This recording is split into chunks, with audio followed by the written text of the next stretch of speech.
आखिरकार जायन ने कभी भी कबीले के आंतरिक मामलों में विशेष रुचि नहीं ली थी, लेकिन पवित्र उद्गम पट्टिका पर अंकित 3 दिव्य मूल तकनीकों में उसकी गहरी दिलचस्पी अवश्य थी।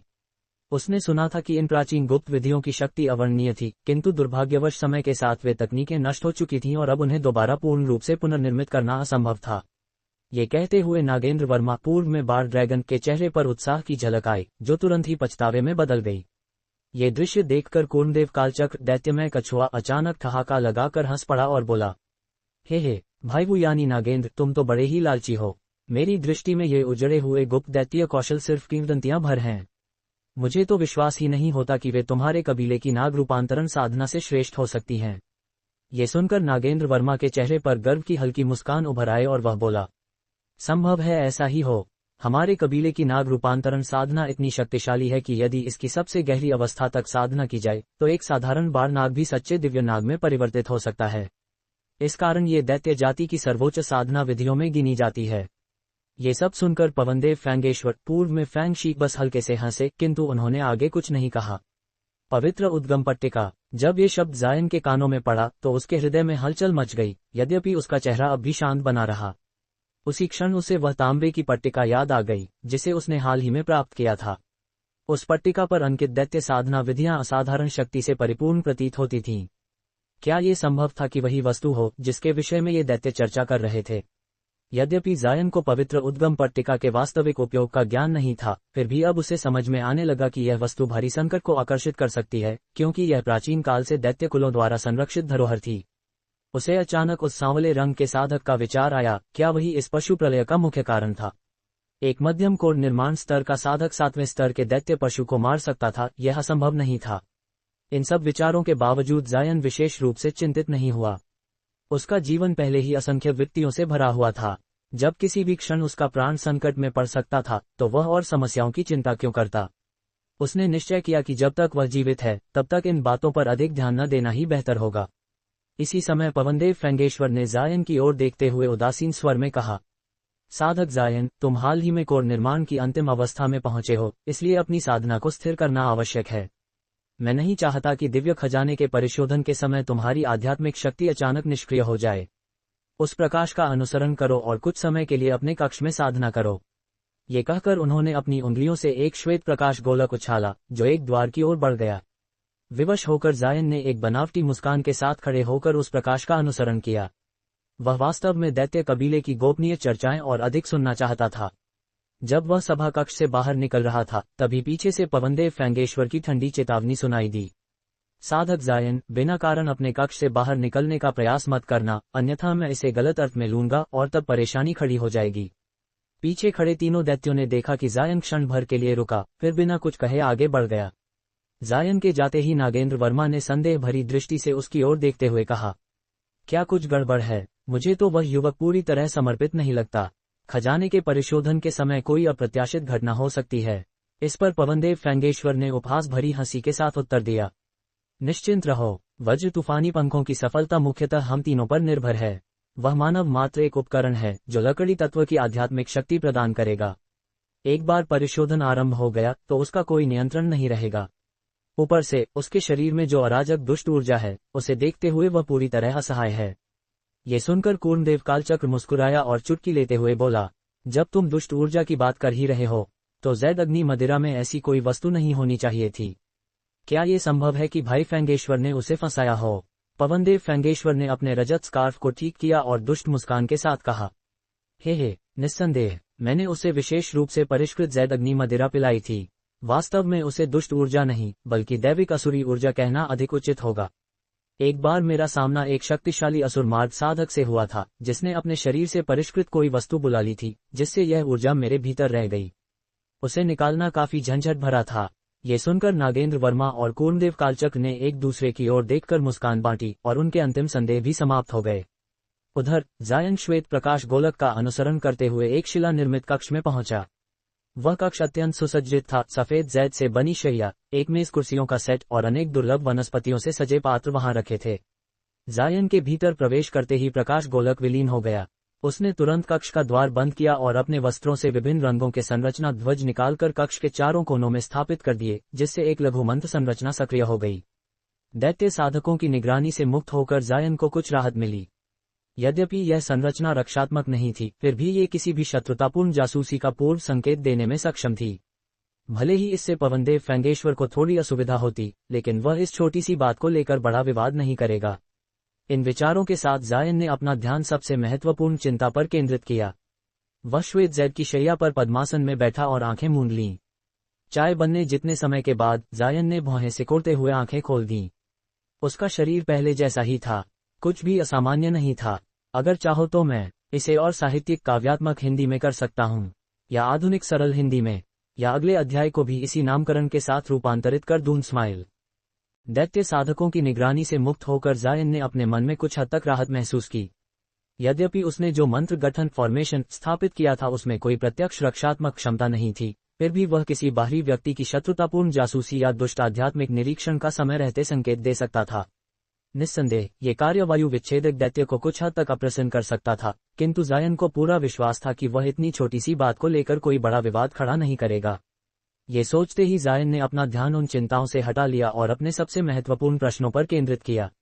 वह धीरे धीरे जैद की शैया के सामने गया, उस पर पद्मासन में बैठा और आंखें बंद कर लीं। चाय तैयार करने में जितना समय लगता है, उतने समय बाद जायन ने भौहें सिकोड़ते हुए आंखें खोल दीं।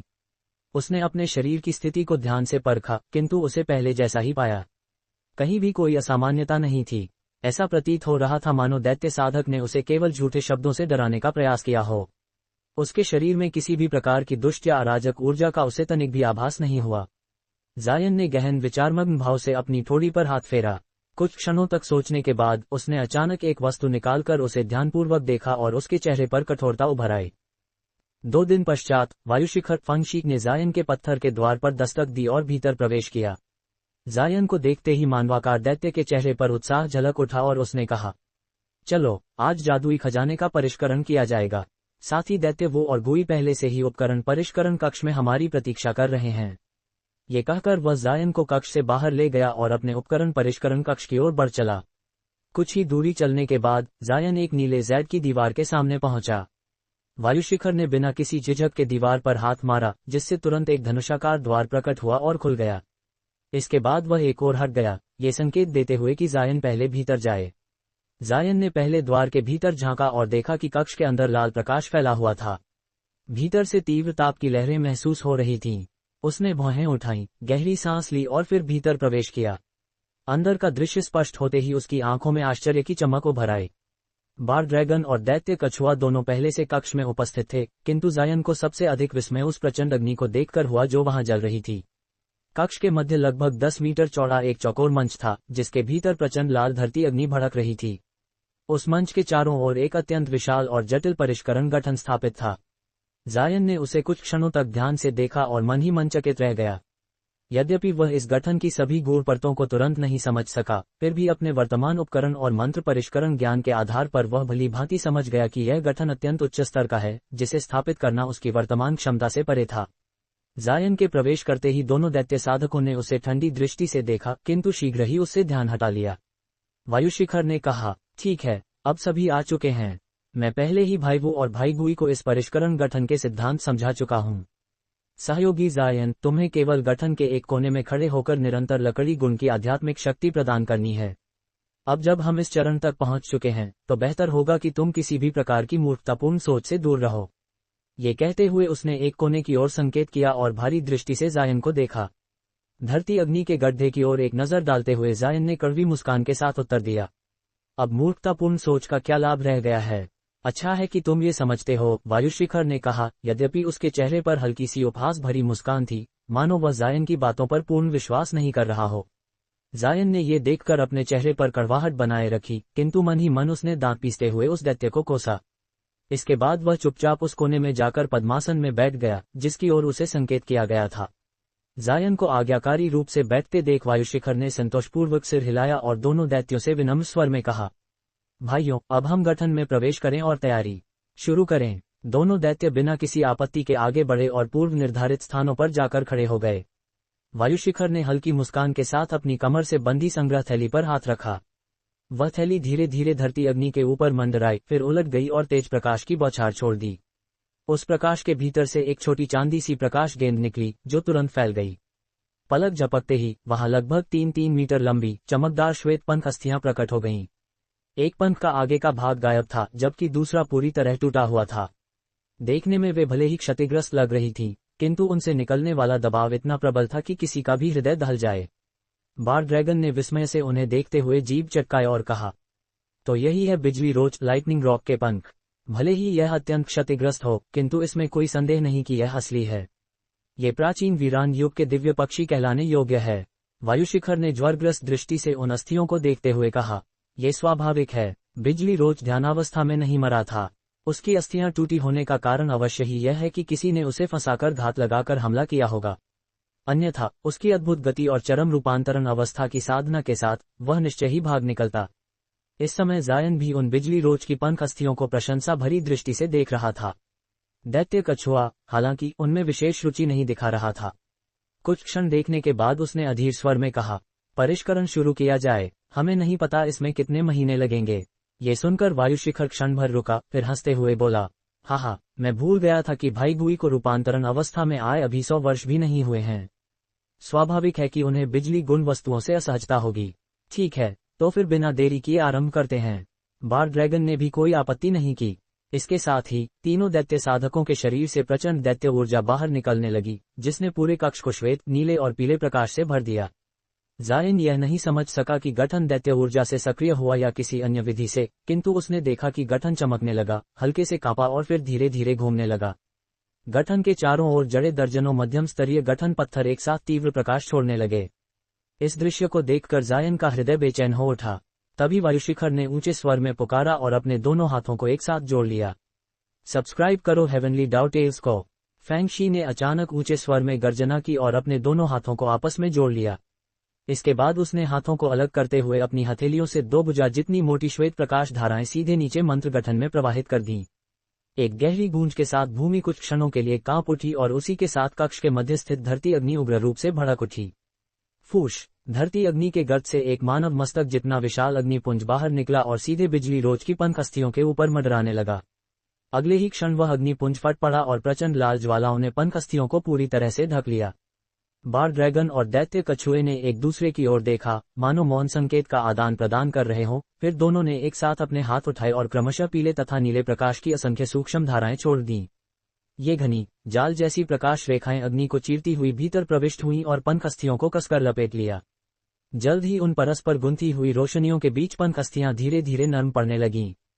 कुछ ही क्षणों बाद दोनों दैत्य उन आध्यात्मिक प्रकाश धाराओं की सहायता से टूटी हुई अस्थियों को एक अधिक पूर्ण और संतुलित आकार में ढालने लगे।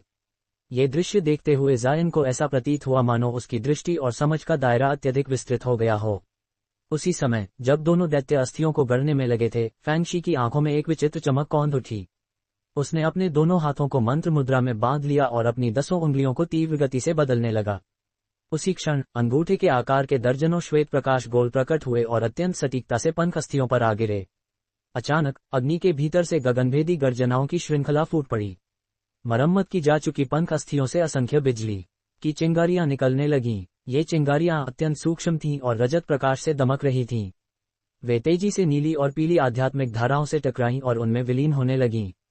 जैसे ही उन आध्यात्मिक धाराओं ने बिजली को आत्मसात किया, वे तत्काल रजत आभा से भर उठीं और उनकी मूल रंगत पल भर में ढंक गई। ये दृश्य देखते ही फैंग शी का चेहरा गंभीर हो गया। उसने जोर से भूमि पर पांव पटका और एक मंत्र मुद्रा को गठन में प्रविष्ट करा दिया। कई दबे हुए चटकने की ध्वनियों के साथ धरती अग्नि के गर्त से विविध रंगों की प्रकाश रेखाएं बाहर फूटने लगीं।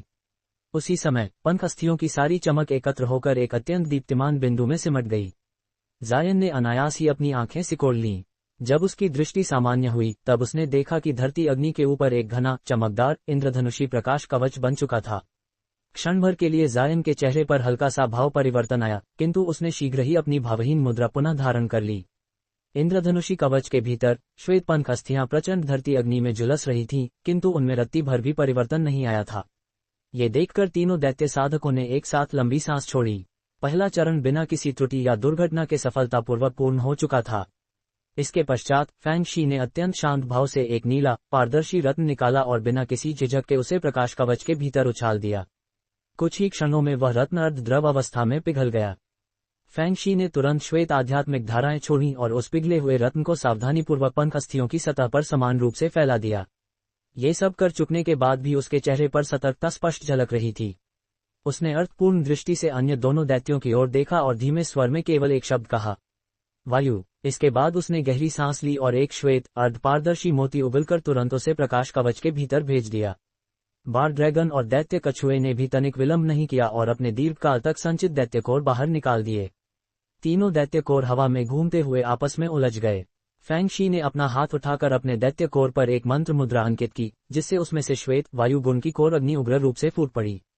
उसी समय बार ड्रैगन और दैत्य कछुए ने भी अपने अपने कोर से उंगली जितनी मोटी कोर अग्नि की धाराएं छोड़ीं। नीली और पीली अग्नि धाराएं आपस में टकराईं, चटपटी हुईं और शीघ्र ही एक रजत अग्नि में परिवर्तित हो गईं। ये रजत और श्वेत अग्नि तुरंत ही आसपास की धरती अग्नि में समा गई, जिससे धरती अग्नि का दबाव और भी भयावह रूप से बढ़ गया। इसके पश्चात आध्यात्मिक शक्ति से परिपूर्ण अग्नि ने पंख अस्थियों को पूरी तरह घेर लिया और उनका परिष्करण अत्यंत धीमी किंतु स्थिर गति से आरंभ हो गया। फैंग शी के चेहरे पर अनियंत्रित प्रसन्नता स्पष्ट झलक उठी। उसने अन्य दोनों दैत्यों को पुकारा और स्वयं पद्मासन में बैठ गया। कुछ ही क्षणों में बार ड्रैगन और दैत्य कछुआ भी उसके समान बैठ गए। थोड़ी ही देर में वह विशाल मंत्र गठन पुनर्तः निस्तब्ध हो गया।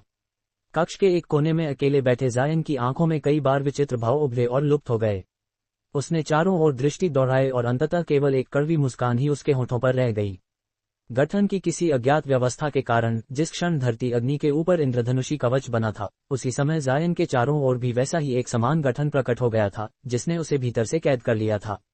यदि उसके चारों ओर अग्नि न होती तो वह सचमुच यही मान लेता कि उसे भी परिष्करण की सामग्री के रूप में प्रयोग किया जा रहा है। इतनी देर तक अकेला छोड़े जाने से जायन के मन में असहजता और बढ़ गई थी, किंतु तभी अचानक एक परिवर्तन हुआ। एक प्रकाश चमक के साथ उसके चारों ओर का प्रकाश कवच धड़कने लगा। जायन ने क्षण भर के लिए आंखें सिकोड़ ली और फिर अपनी उदासीन मुद्रा पुनः धारण कर ली। वह भी यह अनुमान भी नहीं लगा पाया था कि क्या हुआ है। तभी उसे अपने शरीर में कुछ असामान्य प्रतीत हुआ। उसने भय मिश्रित आशंका के साथ नीचे देखा। जैसे जैसे इंद्रधनुषी प्रकाश कवच धड़क रहा था, उसे स्पष्ट रूप से दिखा कि नीले प्रकाश की क्षीण सी धाराएं उसके शरीर से निकलकर कवच में समा रही थीं। ये प्रक्रिया भले ही अत्यंत धीमी थी, किंतु इसमें कोई संदेह नहीं था कि उसकी आध्यात्मिक शक्ति को धीरे धीरे खींचा जा रहा था। जायन ने गहरी, कठोर भौहें चढ़ा लीं। स्पष्ट था कि तीनों दैत्य उसे खजाने के परिष्करण में प्रत्यक्ष हस्तक्षेप करने देने का कोई इरादा नहीं रखते थे। इस समय उसे केवल एक विशाल आध्यात्मिक शिला की भांति उपयोग किया जा रहा था।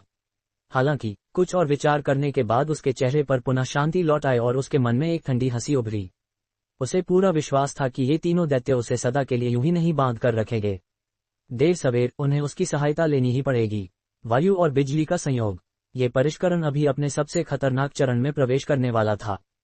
यद्यपि जायन पहले से ही यह अनुमान लगा चुका था कि इस रहस्यमय खजाने का परिष्करण कुछ ही दिनों में समाप्त नहीं होगा, फिर भी वह ये देखकर अत्यंत चकित रह गया कि तीनों दैत्य साधक पूरे 5 महीनों तक पूर्ण स्थिरता के साथ पद्मासन में बैठे रहे और अपने अपने कोर अग्नि के माध्यम से उस विचित्र सामग्री का निरंतर परिष्करण करते रहे।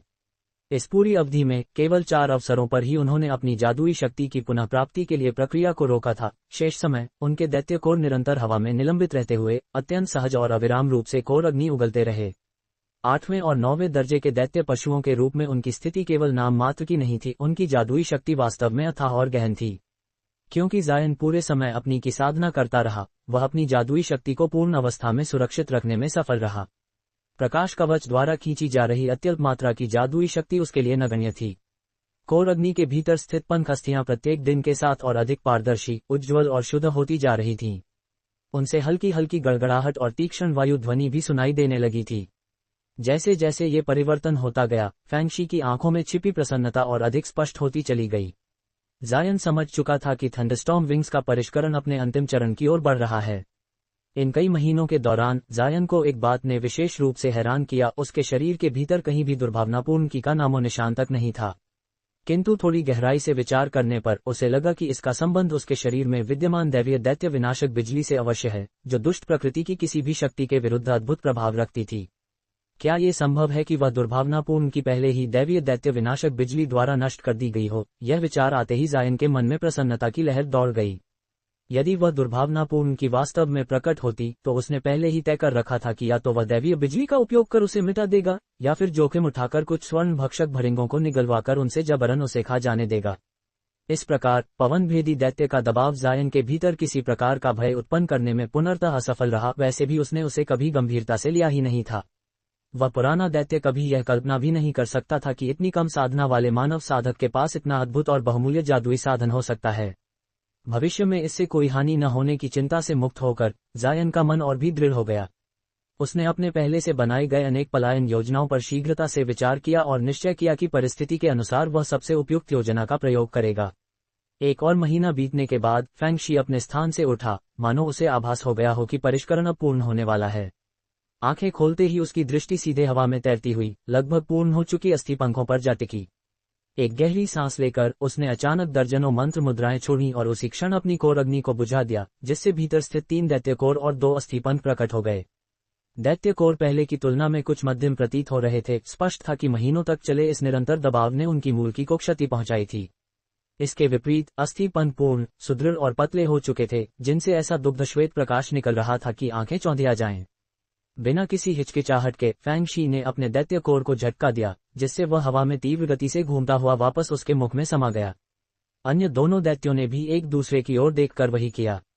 बिना एक शब्द बोले तीनों तुरंत ध्यान मुद्रा में बैठ गए।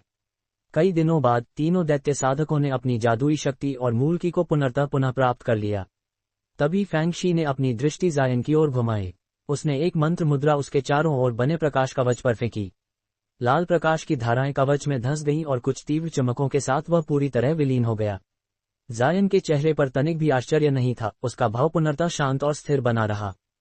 फैंग शी ने राहत की सांस ली और कहा, अब अगला चरण है दोनों पंखों को एक में जोड़ना और वायु तथा बिजली का पूर्ण विलय। इसके लिए तुम्हारी लकड़ी गुण की जादुई शक्ति संतुलन का कार्य करेगी।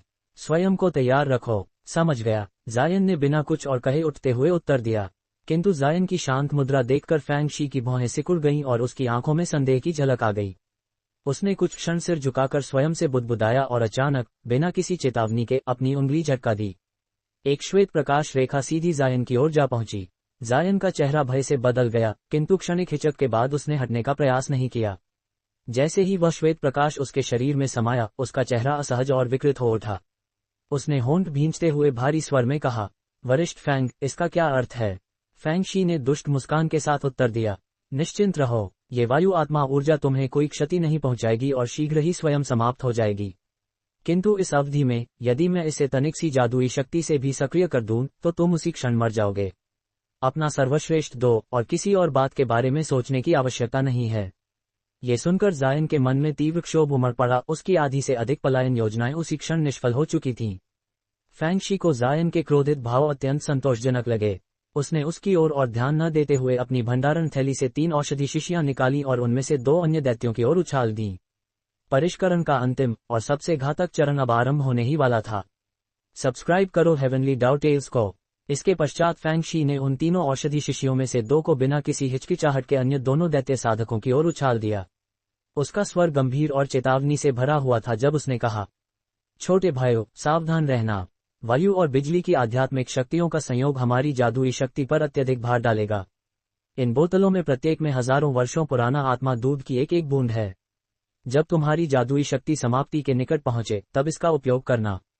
यह विलय बिना किसी बाधा के पूर्ण होना चाहिए, अन्यथा थंडरस्टॉर्म विंग्स का अस्तित्व ही संभव नहीं होगा। ये सुनते ही बार ड्रैगन की आंखों में विस्मय की चमक कौंध गई।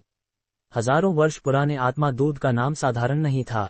उसने तुरंत उत्तर दिया, वरिष्ठ निश्चिंत रहें, मैं अपनी पूरी शक्ति झोंक दूंगा। उसके पास खड़ा दैत्य कछुआ भी अपनी छाती थपथपाते हुए बोला, मैं भी पीछे नहीं रहूंगा। मैं स्वयं देखना चाहता हूं कि पूर्ण होने पर ये थंडरस्टॉर्म विंग्स कितनी भयानक और गूढ़ शक्तियां प्रदर्शित करते हैं। उनके उत्तर सुनकर फैंग शी के चेहरे पर संतोष की स्पष्ट झलक उभरी। उसने बिना कोई शब्द कहे अपने हाथों को आपस में रगड़ा, फिर दोनों हथेलियां आगे बढ़ाकर इंद्रधनुषी प्रकाश आवरण की ओर कटोरे जितनी मोटी श्वेत प्रकाश धारा छोड़ी। प्रकाश आवरण कांप उठा और कुछ क्षणों तक गहरी गूंजती ध्वनि करता रहा। इसके बाद वह लगातार रंग बदलता हुआ अंततः तीव्र, नेत्र चौंधिया देने वाले श्वेत प्रकाश में बदल गया। ये दृश्य देखते ही बार ड्रैगन और दैत्य कछुए ने भी देरी नहीं की और अपनी अपनी नीली तथा पीली प्रकाश धाराएं उस ओर छोड़ दी। आवरण तक पहुंचने से ठीक पहले वे दोनों धाराएं आपस में विलीन होकर श्वेत बिजली आध्यात्मिक ऊर्जा में बदल गईं और फिर पूरे वेग से प्रकाश आवरण पर जा टकराईं। क्षण भर में गर्जना गूंज उठी। प्रकाश आवरण एक बार फिर बदल गया और उसके भीतर से गड़गड़ाहट की आवाजें आने लगी, जबकि पूरा आवरण रजत बिजली जैसी चमक के साथ धड़कने लगा। आवरण में यह अस्थिरता देखते ही फैंग शी ने बिना किसी हिचक के बर्फ जैसे ठंडे स्वर में आदेश दिया, साधक जायन, अपनी साधना शक्ति का 10वां भाग इसमें प्रवाहित करो। जायन एक क्षण के लिए ठिठका। वह भली भांति जानता था कि उसके शरीर में मौजूद वायु आत्मा ऊर्जा को सक्रिय कर फैंगशी किसी भी पल उसे मार सकता है। अंततः उसके पास कोई विकल्प नहीं था। उसने हाथ उठाया और उंगली जितनी मोटी नीली हरित लकड़ी गुण आध्यात्मिक शक्ति की किरण प्रकाश आवरण में प्रवाहित कर दी। तभी एक विचित्र दृश्य उत्पन्न हुआ। जो अस्थिरता और गूंज अभी तक आवरण से निकल रही थी, वह तुरंत शांत हो गई। तेज चमक मध्यम पड़ गई और पूरा प्रकाश आवरण पहले से कहीं अधिक स्थिर प्रतीत होने लगा। फैंगशी का चेहरा ढीला पड़ा और उसने उत्साह से कहा, बहुत अच्छा, ऐसे ही आध्यात्मिक शक्ति देते रहो। स्पष्ट था कि वायु और बिजली को एक साथ मिलाने की उसकी योजना सफल होने लगी थी। ये देखकर अन्य दोनों दैत्यों का आत्मविश्वास भी बढ़ गया। उन्होंने और अधिक जटिल मंत्र मुद्राएं बनानी शुरू की और अनगिनत मंत्र मुद्राएं प्रकाश आवरण पर दे मारी। कुछ ही समय बाद आवरण के भीतर उभर श्वेत आंधी और चमकती रजत बिजली स्पष्ट रूप से दिखाई देने लगी। वायु और बिजली की शक्तियां अस्थि पंखों के चारों ओर कसकर लिपट गईं और आपस में विलीन होने लगीं। फैंगशी की दृष्टि लगातार आवरण पर जमी हुई थी और वह बार बार जायन को और अधिक लकड़ी गुण आध्यात्मिक शक्ति प्रवाहित करने का आदेश देता रहा। अगले पूरे सप्ताह तक प्रकाश आवरण के भीतर विशाल रजत बिजली और उग्र श्वेत आंधियां बेकाबू होकर तांडव करती रहीं। तीनों दैत्य साधक अत्यधिक तनाव में आ चुके थे और बिना रुके मंत्र मुद्राएं छोड़ते जा रहे थे। विशेष रूप से फैंगशी का चेहरा कठोर और थका हुआ दिखाई दे रहा था। जायन किनारे से ये सब देखता रहा और आदेशानुसार अपनी आध्यात्मिक शक्ति देता रहा, किंतु उसकी आंखों में कई बार एक अजीब सी उत्तेजना और चालाकी की चमक उभरी। फिर भी उसने कोई जल्दबाजी नहीं की। उसे आभास था कि अभी अवसर नहीं आया था। तीनों दैत्य अपनी थकान छिपा नहीं पा रहे थे। यद्यपि उनके मंत्र रुक नहीं रहे थे, पर उनकी जादुई शक्ति स्पष्ट रूप से समाप्ति के कगार पर थी। प्रकाश आवरण के भीतर की आंधी तूफान अब भी भयंकर था, पर उसके बीच एक विचित्र सामंजस्य बनने लगा था। तेज हवाओं में चिंगारियां झिलमिलाने लगी और बिजली में हवा की चीख सी गूंज सुनाई देने लगी। ये दृश्य देखकर तीनों दैत्य साधकों के चेहरे पर छिपा न जा सकने वाला आनंद उभर आया। अगले दिन दैत्य कछुए की जादुई शक्ति पूरी तरह समाप्त हो गई और उसने आत्मा दूध की बूंद ग्रहण कर ली। कुछ दिनों बाद बार ड्रैगन और अंततः फैंगशी ने भी ऐसा ही किया। जायन ने ये सब निर्विकार भाव से देखा, जबकि उसका हाथ अपनी भंडारण थैली पर कसता जा रहा था। उसकी आंखों में एक अत्यंत सूक्ष्म, लगभग अदृश्य चतुराई की चमक थी। जब तीनों दैत्य पूरी तरह थक जाएंगे और जादुई खजाना अभी पूर्ण नहीं होगा, वही उसका क्षण होगा। पहले जायन को ये योजना असंभव सी लगती थी, पर वर्तमान परिस्थितियों में यह अब असंभव नहीं रह गई थी। षड्यंत्र। और 20 दिन बीत जाने के बाद प्रकाश आवरण के भीतर पूर्ण शांति छा गई। वह उग्र तूफान समाप्त हो चुका था और उसके स्थान पर एक जोड़ी रजत श्वेत पंख स्पष्ट रूप से दिखाई दे रहे थे। बिजली रॉक की अस्थियों के चारों ओर का लुप्त मांस अब बहुमूल्य सामग्रियों से प्रतिस्थापित हो चुका था और पंखों की जगह शुद्ध वायु और बिजली की संरचना ने ले ली थी। इस प्रकार वायु और बिजली के पंखों ने अंततः आकार ले लिया था। हालांकि पंख देखने में पूर्ण प्रतीत हो रहे थे, पर वास्तविकता ये थी कि उनके पंखों में समाई वायु बिजली शक्ति अभी नवजात थी और पूरी तरह स्थिर नहीं हुई थी। इसी भय से अत्यधिक थका हुआ फैंगशी स्वयं को जबरन और अधिक जादुई शक्ति प्रवाहित करने के लिए विवश कर रहा था। उसे डर था कि कहीं महीनों की मेहनत व्यर्थ न चली जाए। उसका मन भारी और उदास था। उसने सोचा था कि आत्मा दूध की 3 बूंदें पर्याप्त होंगी, पर उसे यह अपेक्षा नहीं थी कि शक्ति समाप्ति के कगार पर पहुंच जाएगी ठीक अंतिम क्षणों में। अब उसके पास केवल एक ही मार्ग बचा था, अपनी मूर्ति को क्षति पहुंचाकर भी इस प्रक्रिया को अंत तक निभाना। अन्यथा यह अमूल्य जादुई खजाना सदा के लिए नष्ट हो जाता और पछतावा जीवन भर उसका पीछा करता। किंतु उसी क्षण 9वें दर्जे का ये दैत्य अचानक कमरे में एक अत्यंत सूक्ष्म परंतु शुद्ध की तरंग को महसूस कर बैठा। वह क्षणिक थी, पर इतनी शुद्ध की नजरअंदाज नहीं की जा सकती थी। फैंगशी की आंखें सिकुड़ गईं और उसकी दृष्टि पूरे कक्ष में घूमती हुई अंततः जायन पर आकर ठहर गई। उसका चेहरा तुरंत कठोर और अंधेरा हो गया। जायन ने आश्चर्य प्रकट किया, फिर तुरंत एक बनावटी मुस्कान ओढ़ ली, किंतु फैंगशी की ठंडी भावहीन दृष्टि उस पर जमी रही। निकालो, दैत्य साधक ने आदेश दिया। वरिष्ठ, आप क्या चाहते हैं? जायन का चेहरा तनाव से जकड़ गया और वह धीरे धीरे अपनी बांह से हाथ बाहर निकालने लगा। फैंगशी की आंखों में एक ठंडी, जानलेवा चमक कौंध गई।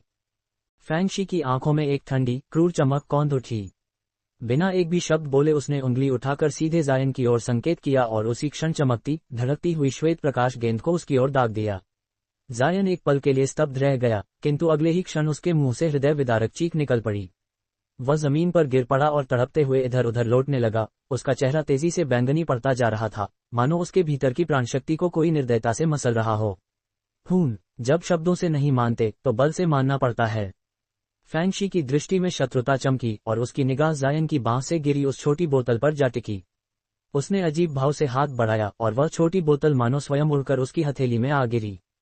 फैंगशी ने जायन को घूरते हुए कठोर स्वर में कहा, क्या वायु आत्मा ऊर्जा का विस्फोट असहज लगा? हाल के दिनों में तुमने काफी आध्यात्मिक शक्ति खर्च की थी, लेकिन फिर भी इतनी जल्दी काफी कुछ पुनः प्राप्त कर लिया। लगता है इस बोतल में कोई आध्यात्मिक औषधि है। क्या साधक जायन हमारी शक्ति क्षीण अवस्था का लाभ उठाकर पुनः प्राप्त शक्ति के सहारे भागने का विचार कर रहा था। जैसे ही दैत्य साधक ने अपनी तकनीक रोकी, जायन किसी तरह डगमगाते हुए खड़ा हो पाया। उसका चेहरा पीला पड़ चुका था, मानो उसकी चाल पूरी तरह उजागर हो गई हो। फैंगशी ने उस छोटी बोतल को देखते हुए उपहास से कहा, तो इतने चतुर बन रहे थे, आओ देखें इसमें है क्या। मैंने 1000 वर्षीय आत्मा दूध के अतिरिक्त कोई ऐसी वस्तु नहीं सुनी जो क्षण भर में आध्यात्मिक शक्ति बहाल कर सके। बार ड्रैगन ने जिज्ञासा से कहा, मैंने भी ऐसा कुछ नहीं सुना, पर यह सही समय पर सामने आ गया है। उसी समय दैत्य कछुआ और बार ड्रैगन लगातार मंत्र मुद्राएं छोड़ते हुए प्रकाश आवरण पर प्रहार कर रहे थे और वायु व बिजली के विलय की प्रक्रिया को तेज कर रहे थे। यद्यपि दैत्य कछुआ बार ड्रैगन से कुछ बेहतर स्थिति में था, फिर भी उसकी जादुई शक्ति भी बुरी तरह क्षीण हो चुकी थी और वह मुश्किल से टिक पाया था। फैंगशी का हृदय जोर से धड़क उठा। उसने बोतल खोली और उसी क्षण शुद्ध आध्यात्मिक की सुगंध हवा में फैल गई। उसने बोतल को देखा, फिर नाक के पास ले जाकर गहरी सांस ली।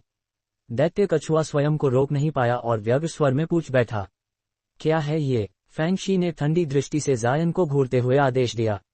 बोलो। जायन ने पराजित भाव से सिर झुका लिया और अनिच्छा से बोला, ये पतला किया हुआ 1000 वर्षीय आत्मा दूध है। ये सुनते ही दैत्य कछुए की आत्मा तक कांप उठी। वह आश्चर्य और आनंद से चिल्ला उठा, क्या तुम्हारे पास भी 1000 वर्षीय आत्मा दूध है? तीनों दैत्य ये भली भांति जानते थे कि उनकी जादुई शक्ति अंत तक टिकेगी या नहीं, इस पर संदेह था। इसलिए वे भीतर ही भीतर अत्यंत प्रसन्न हो उठे। इसका रंग हरा है। फैंगशी ने संदेह से बोतल को देखते हुए कहा, लगता है तुमने इसमें कुछ और भी मिलाया है, और इसमें भारी मात्रा में लकड़ी गुण आध्यात्मिक की है। जायन ने कड़वी मुस्कान के साथ ईमानदारी से उत्तर दिया, मैंने इसमें कुछ पुरानी आध्यात्मिक औषधियां मिलाई थीं। क्योंकि मैं लकड़ी गुण साधना कला का अभ्यास करता हूं, इसलिए ये कि मेरे लिए स्वाभाविक रूप से लाभकारी है। फैंगशी भौहें सिकोड़कर और प्रश्न करने ही वाला था कि दैत्य कछुए ने बेचैनी से चिल्ला दिया, भाई फैंग, जल्दी आत्मा दूध मुझे दो और मुझे पीने दो।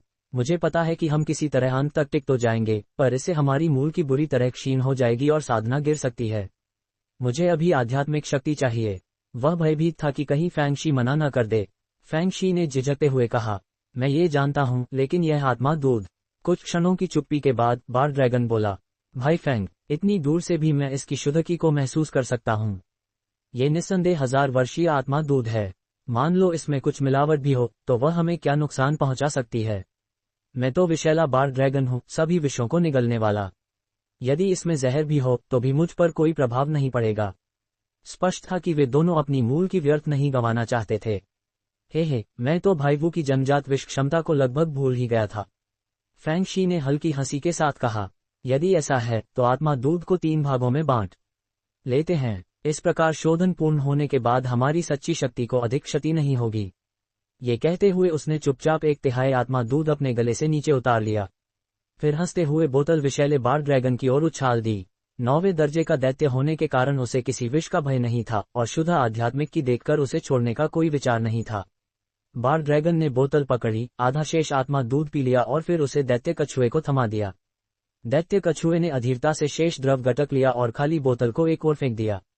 कुछ ही समय बाद तीनों को अपनी जादुई शक्ति का कुछ अंश लौटता हुआ महसूस हुआ और उन्होंने राहत की सांस ली। फैंगशी के मन में बचा हुआ संदेह भी अब समाप्त हो चुका था। उसी क्षण बार ड्रैगन की आंखों में ठंडी हत्या इच्छा चमकी। उसने फैंगशी को ध्वनि संप्रेषण भेजा, जब खजाने का शोधन पूरा हो जाए तब इस मानव साधक की कोई आवश्यकता नहीं रहेगी।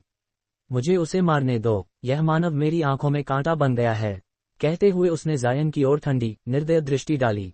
फैंगशी ने अनायास जायन की ओर देखा और उदासीन स्वर में उत्तर दिया, अभी उसे मत मारो। आने वाले दिनों में हमें उसकी लकड़ी गुण आध्यात्मिक शक्ति की आवश्यकता नहीं होगी। फिर भी सावधानी बेहतर है। पंथ पूर्ण होने के बाद उसे मार देना। ठीक है, तो यह मानव कुछ दिन और जीवित रहेगा। बार ड्रैगन ने असंतोष से कहा, पर अंततः सहमत हो गया। जायन ने केवल उनके होंठ हिलते देखे थे, वह ये नहीं जान सका कि क्या कहा गया। फिर भी जब उनकी शत्रुतापूर्ण दृष्टियां उस पर पड़ी तो उसके शरीर में ठंडक दौड़ गई और वह मोटे तौर पर अनुमान लगाने लगा कि विषय क्या था। कुछ सोचने के बाद उसका चेहरा और भी बिगड़ गया। वह चुपचाप जमीन पर पालथी मारकर बैठ गया और धीरे धीरे आंखें बंद कर ली, मानो उसने मृत्यु को स्वीकार कर लिया हो। तीनों दैत्य कुछ क्षण रुके, किंतु फिर उन्होंने जायन की ओर ध्यान देना छोड़ दिया और पूरी तरह आध्यात्मिक पंखों पर केंद्रित हो गए। पर वास्तविकता ये थी कि उस क्षण जायन का हृदय जोर जोर से धड़क रहा था। वह चुपचाप अपनी बांस क्लाउड स्वार्म तलवारों से हल्की सी सुनहरी बिजली अपने शरीर में स्थानांतरित कर रहा था और उसे पूरी तरह नियंत्रित कर रहा था ताकि वह फूट न पड़े। इसके बाद परत दर परत दैवी दैत्यनाशक बिजली उस वायु आत्मा ऊर्जा के गोले के चारों ओर लिपटने लगी, जिसे फैंगशी ने उसके भीतर रोपित किया था। वायु आत्मा ऊर्जा ऐसी वस्तु थी जिसे जायन अपनी वर्तमान साधना से परिष्कृत नहीं कर सकता था, और न ही दैत्यनाशक बिजली उसे पूरी तरह नष्ट कर सकती थी, परंतु वह उसे अस्थायी रूप से बांध सकता था, जैसे उसने पहले स्वर्गीय हिममणि को नियंत्रित किया था। उसी समय दैत्य कछुए ने अपनी कुछ आध्यात्मिक शक्ति पुनः प्राप्त कर ली थी। जब वह सहजता से फिर से प्रकाश आवरण में शक्ति प्रवाहित कर रहा था तो उसने अचानक बार ड्रैगन की ओर देखा और किसी बात का विचार उसके मन में कौंध गया। वह कुछ कहने ही वाला था कि अचानक उसके होंठ कांप उठे, चेहरा विकृत हो गया और आंखों में अजीब सा भाव उभर आया। उसने प्रकाश आवरण में शक्ति देना बंद कर दिया और जमीन पर गिर पड़ा। उसका मुंह पूरा खुला हुआ था, पर उसमें से एक भी शब्द नहीं निकला। फिर एक अत्यंत चौंकाने वाला दृश्य घटित हुआ। दैत्य का पेट अचानक अस्वाभाविक रूप से फूलने लगा। सब्सक्राइब करो हेवनली डाउ टेल्स को। दैत्य का पेट अचानक अस्वाभाविक रूप से फूल गया। अगले ही क्षण उसका सिर और उसके चारों अंग भी उभारों से भरने लगे, मानो उसके शरीर के भीतर से दुष्ट आत्माएं अचानक जाग उठी हों और बाहर निकलने के लिए तड़प रही हों। ये दृश्य देखते ही विशैला बार ड्रैगन और फैंगशी के चेहरे का रंग उड़ गया। उसी पल दोनों को एक साथ जायन की उस छोटी बोतल में भरे पतले आत्मा दूध की याद आ गई। संकट में असहायता। विशैला बार ड्रैगन दहाड़ उठा। उसका पूरा शरीर रक्त लाल प्रकाश से चमक उठा और उसने उसी क्षण जायन पर झपटने का विचार किया। लेकिन लगभग उसी समय उसके चेहरे पर तीव्र पीड़ा उभर आई। एक तेज धमाके के साथ वह अपने घुटनों पर गिर पड़ा। वह अपने फूले हुए शरीर को घूरता रहा, असहाय और जड़ बना हुआ। तू मौत को बुला रहा है, फैंगशी क्रोध से चिल्लाया। उसके चेहरे पर श्वेत प्रकाश चमका और उसका शरीर हवा में विलीन हो गया।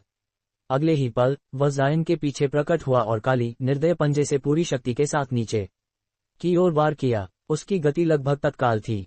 यद्यपि जायन पहले से तैयार था, फिर भी वह उसकी चाल को पूरी तरह नहीं देख सका।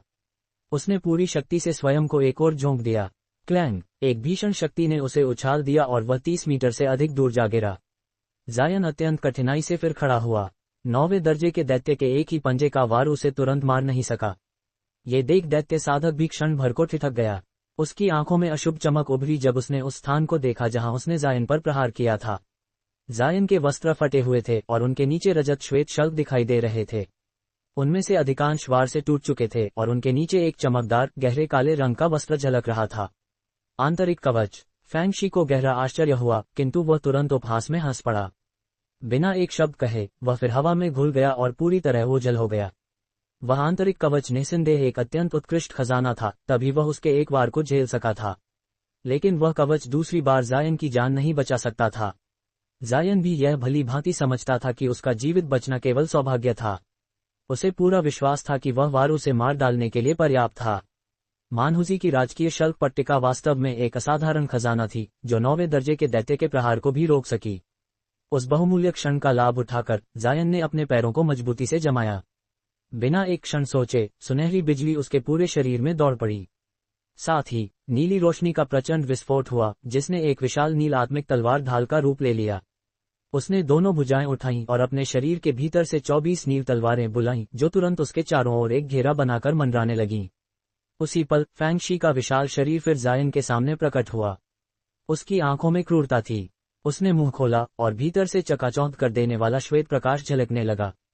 जायन का चेहरा तुरंत बदल गया। उसने भीतर ही भीतर निराशा से स्वयं को कोसा। यदि वह पुराना दैत्य अपनी दैत्य कोर से सीधा आक्रमण करता तो जायन के बचने की कोई संभावना नहीं थी। जायन का हृदय जैसे जमने ही वाला था कि अचानक फैंगशी ने मुंह बंद कर लिया। उसका शरीर डगमगाया। उसके चेहरे पर अत्यंत विकृत भाव उभर आया और वह संतुलन खो बैठा।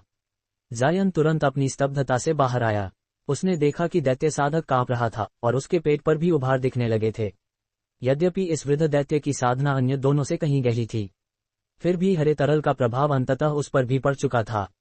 जायन के भीतर आनंद की लहर दौड़ गई। उसने बिना एक क्षण की हिचक के उंगली उठाए। 24 बांस क्लाउड स्वार्म तलवारें फैंग शी की ओर झपट पड़ी और हर दिशा से उस पर पागलपन की तरह वार करने लगीं। कुछ ही पलों में जायन की मुस्कान जड़ हो गई। हालांकि विंडब्रेक दैत्य घुटनों के बल बैठा हुआ था और उसके हाथ पेट को कसकर पकड़े हुए थे, फिर भी उसने अपने शरीर के चारों ओर मंद श्वेत प्रकाश की एक परत फैला ली थी। उड़ती तलवारें उस प्रकाश आवरण को जरा भी भेद नहीं सकीं। इतना ही नहीं, दैत्य साधक अभी भी सिर उठाकर जायन को घूर सकता था। वह बोल नहीं सकता था, किंतु उसकी आंखें घोर घृणा से भरी थीं। केवल उस दृष्टि से ही जायन का हृदय डूब गया। थोड़ा विचार करने के बाद जायन इस निष्कर्ष पर पहुंचा कि फैंग शी के पास अवश्य ही कोई ऐसा खजाना था जो उसकी रक्षा कर रहा था। अन्यथा इतनी गहरी नफरत के साथ वह थोड़ी सी भी जादुई शक्ति नियंत्रित कर पाता तो जायन को कब का मार चुका होता। ये सोचते ही जायन का मन शांत हो गया। उसने तुरंत दोनों हाथों से मंत्र मुद्रा बनाई। उड़ती तलवारें आपस में विलीन हो गईं और दो चकाचौंध करती नील रोशनी की गोलों में बदल गईं। प्रकाश मंद पड़ा और वहां से दो विशाल नील तलवारें प्रकट हुईं, प्रत्येक लगभग 10 मीटर लंबी, और उनमें से भयावह ठंडक झलक रही थी। जायन की आंखों में अजीब भाव कौंधा। उसने चुपचाप मुंह खोला और प्रत्येक तलवार पर नील की एक धारा उगल दी। तलवारें और भी तेजी से चमक उठीं। गूंजती ध्वनियों के साथ वे दोनों तलवारें विंडब्रेक दैत्य पर टूट पड़ीं। धमाका, नील और श्वेत प्रकाश आपस में उलझ गए, किंतु अंततः दोनों तलवारें केवल कुछ इंच ही श्वेत प्रकाश में धंस पाईं और फिर जोर से पीछे उछल गईं। जायन अवाक खड़ा ये दृश्य देखता रह गया।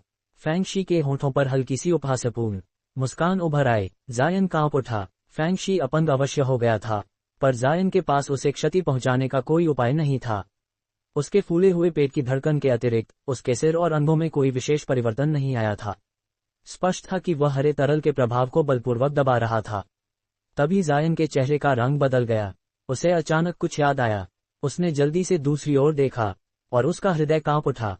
बार ड्रैगन और दैत्य कछुए के शरीर अभी भी फूले हुए थे, पर उनके सिर और अंग धीरे धीरे सिकुड़ने लगे थे। ऐसा प्रतीत हो रहा था मानो उनके शरीर बिना किसी नियंत्रण के आध्यात्मिक की को बाहर निकाल रहे हों। स्पष्ट था कि वे हरे तरल के प्रभाव को दबाने का प्रयास कर रहे थे, लेकिन अपनी अपेक्षाकृत कम साधना के कारण वे विंडब्रेक दैत्य की तुलना में कहीं अधिक धीमी गति से ऐसा कर पा रहे थे। जायन ने तुरंत उन दो विशाल तलवारों की ओर संकेत किया और वे नील प्रकाश की धाराओं में बदलकर सीधे उन दोनों दैत्यों पर जा गिरीं। जब वे तलवारें विंडब्रेक दैत्य को क्षति नहीं पहुंचा सकी, तो पहले शेष दोनों को नष्ट करना ही बुद्धिमानी थी। इसके बाद जायन ने अपने मन को कठोर किया और अपनी कमर से बंधे आत्मा प्राणी थैले पर जोर से थप्पड़ मारा। अगले ही क्षण असंख्य स्वर्ण भक्षक भरिंग पूरे कक्ष में फैल गए। एक धीमी तीखी सीटी के साथ जायन ने उन्हें फैंग शी की ओर निर्देशित कर दिया। भरिंगों को प्रकट होते देख फैंग शी की आंखों में गहरा आश्चर्य उभर आया। अगले ही पल अनगिनत भरिंगों ने श्वेत प्रकाश को परत दर परत घेर लिया और उसे कुतरना शुरू कर दिया। उसी समय वे दोनों विशाल तलवारें दैत्य कछुए और विषैले बार ड्रैगन पर टूट पड़ीं। यद्यपि उनकी आंखें भय से फैल गईं, फिर भी वे तनिक भी हिल नहीं सके। वे केवल ये देख सकते थे कि नील तलवारें उनके शरीर से टकरा रही थीं। दो भीषण धात्विक ध्वनियां गूंज उठीं, किंतु आश्चर्यजनक रूप से उन्हें रत्ती भर भी क्षति नहीं पहुंची। ये दृश्य देखकर जायन स्तब्ध रह गया। ये कैसे संभव था? विंडब्रेक दैत्य के पास तो एक ऐसा खजाना था जो उड़ती तलवारों को रोक सकता था, पर ये दोनों दैत्य तो केवल अपने शारीरिक बल से ही उन तलवारों को रोक रहे थे, वह भी बिना किसी चोट के। क्या 8वें दर्जे के दैत्यों के शरीर इतने कठोर हो सकते थे? किंतु जायन इतनी आसानी से हार मानने वाला नहीं था। उसने फिर से उन दो विशाल तलवारों की ओर संकेत किया और इस बार उन्होंने भुजा जितनी मोटी बिजली की धाराएं दोनों दैत्यों पर गिरा दीं। बिजली पड़ते ही दोनों को तीव्र पीड़ा हुई, लेकिन वे फिर भी घायल नहीं हुए। हाँ, इतना अवश्य हुआ कि उनके चेहरे पर शत्रुता और भी प्रखर हो गई। स्पष्ट था कि जैसे ही वे अपने शरीर पर पुनः नियंत्रण पा लेंगे, उनका पहला विचार जायन को चीर-फाड़ डालने का ही होगा। ये सोचकर जायन के हृदय में हल्की सी ठंडक दौड़ गई। उसने सिर घुमाकर अपने स्वर्ण भक्षक भरिंगों की ओर देखा। कुछ विचार करने के बाद उसने भरिंगों को हवा में ऊपर उठने का आदेश दिया, जिससे नीचे छिपा दैत्य साधक स्पष्ट दिखाई देने लगा। यद्यपि श्वेत प्रकाश कुछ मंद पड़ चुका था, फिर भी उसके भीतर दैत्य पूरी तरह सुरक्षित था। यह जायन के लिए अत्यंत कठिन स्थिति सिद्ध हो रही थी। दसियों हजार स्वर्ण भक्षक भरिंगों के एक साथ भोज करने के बाद भी वे केवल उस प्रकाश को थोड़ा सा ही कमजोर कर पाए थे। फैंग शी के रक्षक खजाने की शक्ति वास्तव में कल्पना से परे थी। इसी बीच जायन ये तय कर ही रहा था कि भरिंगों को फैंग शी के चारों ओर घेर कर रखना चाहिए या नहीं, तभी फैंग शी ने बोलने की क्षमता पुनः प्राप्त कर ली। दैत्य के चेहरे पर क्रूरता उभर आए और वह जोर लगाकर बोला, मनुष्य, क्या तुझे सच में लगता है कि एक तुच्छ कोर फॉर्मेशन साधक रूपांतरण स्तर के दैत्यों से निपट सकता है? कुछ ही क्षणों में हम तुझे दिखाएंगे कि मौत की कामना करने का अर्थ क्या होता है। यद्यपि उसका स्वर शांत था, उसके शब्द कठोर और घातक थे। ये शब्द सुनते ही जायन का मन स्पष्ट हो गया। क्या सच में? बिना किसी हिचक के उसने हवा में मंडरा रहे स्वर्ण भक्षक भरिंगों की ओर संकेत किया और वे उग्र भनभनाहट के साथ दिशा बदलकर शेष दोनों दैत्यों पर टूट पड़े। साथ ही वे दोनों विशाल तलवारें इंद्रधनुषी परिष्करण आवरण की ओर बढ़ गईं। जायन की हरकतें देखकर फैंगशी घबरा गया।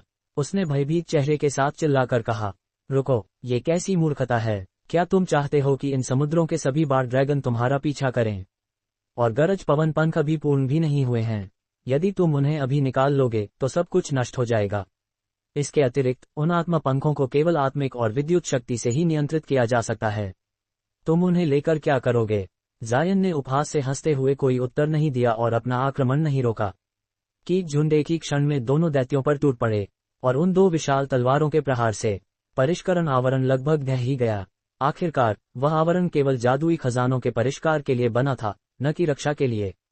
ये दृश्य देखकर फैंगशी की हरी आंखें रक्त लाल हो उठीं, किंतु उसके शरीर को जकड़े विचित्र रोग ने उसे कोई भी कार्रवाई करने से रोक दिया। अगले ही क्षण विषैले बार ड्रैगन ने आकाश विदारक चीख निकाली। रक्तलाल प्रकाश भरिंगों के भीतर से फूट पड़ा। जैसे ही भरिंग उस प्रकाश को छूते, वे तुरंत काले तरल की बूंदों में बदल जाते और पीला धुआं छोड़ देते। वह रक्तलाल धुंध अत्यंत विषैली थी। विषैले बार ड्रैगन का भक्षण। जायन ने आंखें संकुड़ी हुईं और उस लाल धुंध के बीच से दृश्य को देखा। स्वर्ण भक्षक भरिंगों के हमले से विषैले बार ड्रैगन की शल्कें उखड़ चुकी थीं, किंतु उनके नीचे का मांस और त्वचा अनंत सी प्रतीत होने वाली रक्तधुंध उगल रही थी, जो भरिंगों के विशाल समूह को काले तरल में पिघला रही थी। थोड़ी ही देर में बार ड्रैगन को घेरे अधिकांश भरिंग नष्ट हो चुके थे। इस समय उसके क्षत विक्षत शरीर से हर ओर हरा रक्त बह रहा था। वह जायन को अस्थि भेदी घृणा से घूर रहा था। जायन का हृदय कांप उठा। स्पष्ट था कि विषैले बार ड्रैगन की ख्याति यूं ही नहीं थी। उसके भरिंग पहले ही उस स्तर तक विकसित हो चुके थे जहां साधारण जादुई खजाने भी उन्हें क्षति नहीं पहुंचा सकते थे। फिर भी वे इस विषैले रक्त धुंध के सामने पल भर में नष्ट हो गए। ये विष कितना घातक था, ये स्पष्ट हो गया, किंतु शीघ्र ही जायन के चेहरे पर फिर एक ठंडी मुस्कान उभर आई। इन दैत्यों को ये पता ही नहीं था कि उसके पास कितने भरिंग हैं। भले ही उसे उनमें से अधिकांश को बलिदान देना पड़े, वह निश्चित रूप से इन तीनों को मार डालेगा। ये सोचकर उसने दैत्य कछुए को ढंक रहे भरिंगों की ओर नजर डाली। उस दिशा से लगातार कुतरने की आवाज आ रही थी, किंतु कीट झुंड लगभग स्थिर सा प्रतीत हो रहा था।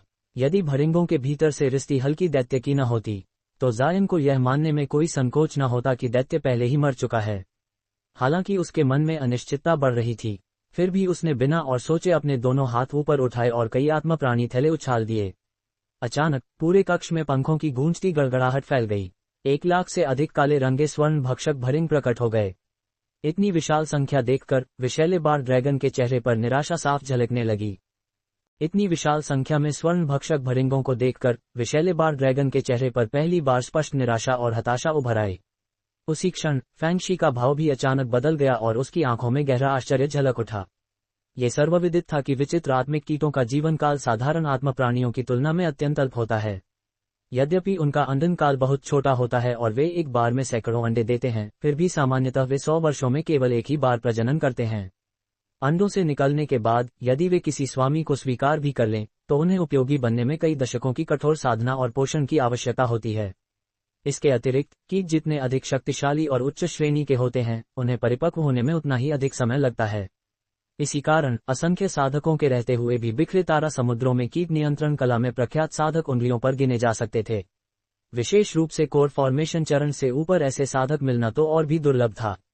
अधिकांश कीट नियंत्रक अपने पूरे जीवन में यदि भाग्यशाली हों तो भी लगभग 1000 विचित्र कीटों से अधिक नहीं जुटा पाते थे, और ऐसे मामलों में भी उन कीटों का अधिकांश भाग उन्हें अपने गुरु से विरासत में ही प्राप्त होता था। ये भी कहा जाता था कि विचित्र आत्मिक कीट आत्म पशुओं की तुलना में कहीं अधिक दुर्बल होते हैं। युद्ध में पूरे के पूरे कीट झुंड का एक ही प्रहार में नष्ट हो जाना कोई असामान्य बात नहीं थी। इसी कारण उनकी अपार संभावनाओं के बावजूद बहुत कम साधक इस कला का प्रयोग करना चाहते थे। यही कारण था कि जब फैंगशी और विषैले बार ड्रैगन ने जायन द्वारा छोड़े गए कीटों की यह अथाह संख्या देखी तो वे अविश्वास से भर गए। रूपांतरण चरण के दैत्य होने के बावजूद वे जायन के भरिंगों की उग्रता से भयभीत हो उठे। यदि उन्हें ये ज्ञात होता कि यह भयावह शक्ति उन कीटों से आ रही है जो अभी पुनर्तः परिपक्व भी नहीं हुए थे, तो उनका आघात कहीं अधिक गहरा होता। बार ड्रैगन की आंखों में उभर रही घृणा, क्रोध और भय की परवाह किए बिना जायन ने शीघ्रता से एक मंत्र का उच्चारण किया और उड़ते हुए कीटों को कई दलों में बांध दिया। फिर उन्हें बार ड्रैगन पर टूट पड़ने का आदेश दे दिया। बार ड्रैगन के घावों से एक बार फिर रक्त लाल धुंध फूट पड़ी, जो जिस भी स्वर्ण भक्षक भरिंग को छूती उसे तुरंत पिघला देती। किंतु कक्ष की छत के पास मंडराते भरिंगों में तनिक भी भय नहीं था। कुछ ही क्षणों में वह रक्त धुंध सिकुड़ने लगी, मन पड़ गई और अंततः विलीन हो गई, जिससे बार ड्रैगन का विकृत और पीड़ित चेहरा प्रकट हुआ। ये दृश्य देखकर जायन की आंखें चमक उठीं। उसने बिना देरी किए भरिंगों के एक और दल को आदेश दिया और वे फिर से बार ड्रैगन पर टूट पड़े, उसे स्वर्ण, रजत और काले रंगों के समुद्र में डुबोते हुए। ये क्रम बार बार दोहराया गया। हर बार विषैली रक्त धुंध की झुंड को पिघला देती और उसके लुप्त होते ही नया झुंड आक्रमण कर देता। अंततः विषैला बार ड्रैगन इस निरंतर आक्रमण को सह न सका और स्वर्ण भक्षक भरिंगों की अनंत लहरों के आगे ढेर हो गया। ये देखकर फैंग शी के चेहरे पर हल्का सा परिवर्तन आया, किंतु उसने तुरंत स्वयं को संभाल लिया और फिर से निर्विकार भाव धारण कर लिया। वह केवल जायन को ठंडी, जमी हुई दृष्टि से घूरता रहा। जायन ने उपहासपूर्वक नाक से सांस छोड़ी और भरिंगों को बार ड्रैगन के शरीर से हटने का आदेश दिया। उसके अवशेषों के भीतर एक मुट्ठी के आकार का चमकता हुआ रक्तलाल दैत्यकोर दिखाई दिया। जायन की आंखों में एक विचित्र भाव कौंधा, किंतु वह अभी कुछ कर पाता उससे पहले ही वह दैत्यकोर नीली चमक के साथ हवा में उछल पड़ा और कक्ष के द्वार की ओर भाग निकला। जायन ने तुरंत हाथ बढ़ाया और नील प्रकाश की एक तलवार रेखा छोड़ दी। प्रहार से दैत्यकोर हवा में डगमगा गया और उसी क्षण उसमें से 1 इंच भर लंबा सूक्ष्म बार ड्रैगन का आद्य आत्मा नीली रोशनी में प्रकट हुआ। अपने उजागर हो जाने का आभास होते ही वह आत्मा घबराकर लाल चमक में विलीन होने लगी। जायन की आंखों में ठंडा संकल्प चमका। उसने कमर से आत्मा प्राणी थैले पर थप्पड़ मारा और पीली रोशनी की एक लकीर प्रकट हुई। वह भूमि पर गिरी और एक छोटा सा, उदास सा, आलसी रूप वाला बंदर प्रकट हुआ। रोती हुई आत्मा पशु। जायन के पास उसके मूड की चिंता करने का समय नहीं था। उसने उसके सिर पर थप्पड़ मारा और वह अनायास ही नाक से पीली धारा छोड़ बैठा। वह पीली धारा घूमती हुई एक रिक्त स्थान को घेरने लगी और पीली चमक के साथ बार ड्रैगन की आत्मा फिर प्रकट हो गई। फिर वह पीली शक्ति आत्मा को लपेटकर आत्मा पशु की नाक की ओर खींचने लगी। स्वाभाविक ही बार ड्रैगन की आत्मा मृत्यु को स्वीकार करने को तैयार नहीं थी। उसने तीव्र नीली चमक छोड़कर स्वयं को रोक लिया। नीली रोशनी ने पीली धुंध को पूरी तरह रोक दिया। इतनी शक्तिशाली आत्मा रूपांतरण चरण के एक उजाड़ दैत्य के योग्य ही थी। वह किसी भी 7वें दर्जे के दैत्य से कहीं अधिक सामर्थ्यवान थी। बेशक आत्मा पशु की कम आयु भी इसका एक कारण थी, अन्यथा वह अपनी प्रसिद्ध शक्ति पूरी तरह प्रदर्शित कर सकता था। जायन का उद्देश्य आत्मा पशु से उस आत्मा को सचमुच निगलवाने का कभी था ही नहीं। 8वें दर्जे के दैत्य की आत्मा अत्यंत दुर्लभ सामग्री थी, उसे नष्ट करना मूर्खता होती। अतः जब आत्मा पशु और बार ड्रैगन की आत्मा आमने सामने जमी हुई थी, जायन एक धुंधले से झटके में गायब हो गया। क्षण भर बाद वह बार ड्रैगन की आत्मा के पास प्रकट हुआ। उसका हाथ नील चमक से ढंका हुआ था। भाग न सकने पर वह आत्मा जायन की कसकर बंद मुट्ठी में आ गई। वह केवल कुछ इंच लंबी थी, फिर भी संघर्ष में जायन का हाथ हिला देने में सक्षम थी। किंतु जायन पहले से तैयार था। दूसरे हाथ में एक जैद की शीशी थी। एक ही क्षण में उसने आत्मा को नील प्रकाश में लपेटा और उसे शीशी में बंद कर दिया। ढक्कन बंद कर उसने उसे सावधानी से अपने भंडारण थैले में रख लिया। तभी जाकर उसने राहत की सांस ली। इसके बाद जायन मुड़ा और दैत्य कछुए की ओर देखने लगा। उसकी मृत्यु में तनिक भी विलंब करने का उसका कोई इरादा नहीं था। किंतु तभी चर्रा एक भंगुर सी ध्वनि गूंजी। 2 विशाल तलवारों ने अंततः प्रकाश आवरण को चीर दिया था। बिना पीछे देखे जायन ने हथेली खोली और नील प्रकाश का एक विस्तृत बादल छोड़ा। क्षण भर बाद वही प्रकाश गरज पवन पंखों को लौटाकर उसके हाथ में गिरा लाया। फिलहाल उनसे निपटना संभव न देखकर उसने उन्हें अपने भंडारण थैले में ठूंस दिया। इस दृश्य ने फैंग शी को लगभग रक्तवमन करा दिया।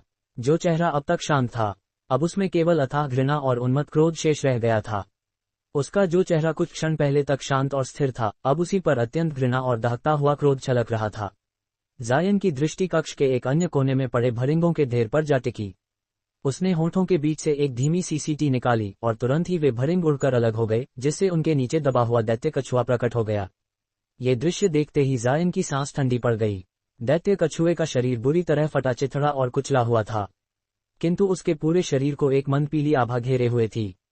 उसका नंगा मांस जायन की आंखों के सामने ही सर्पसा हिलता डुलता रहा और अविश्वसनीय गति से स्वयं को भरने लगा। केवल एक क्षण में ही उसके अधिकांश घाव लगभग पूरी तरह भर चुके थे। अवाक भाव से जायन ने कड़वाहट भरी चीख लगाई। स्वयं पुनर्जीवित होने वाला शरीर, स्वमरम्मत करने वाले शरीर दैत्य पशुओं में असामान्य नहीं थे। अनेक निम्न श्रेणी के दैत्य पशु इस जन्मजात क्षमता के स्वामी होते थे, जिससे वे तीव्र गति से घाव भर सकते थे और कटे हुए अंग तक पुनः उगा सकते थे।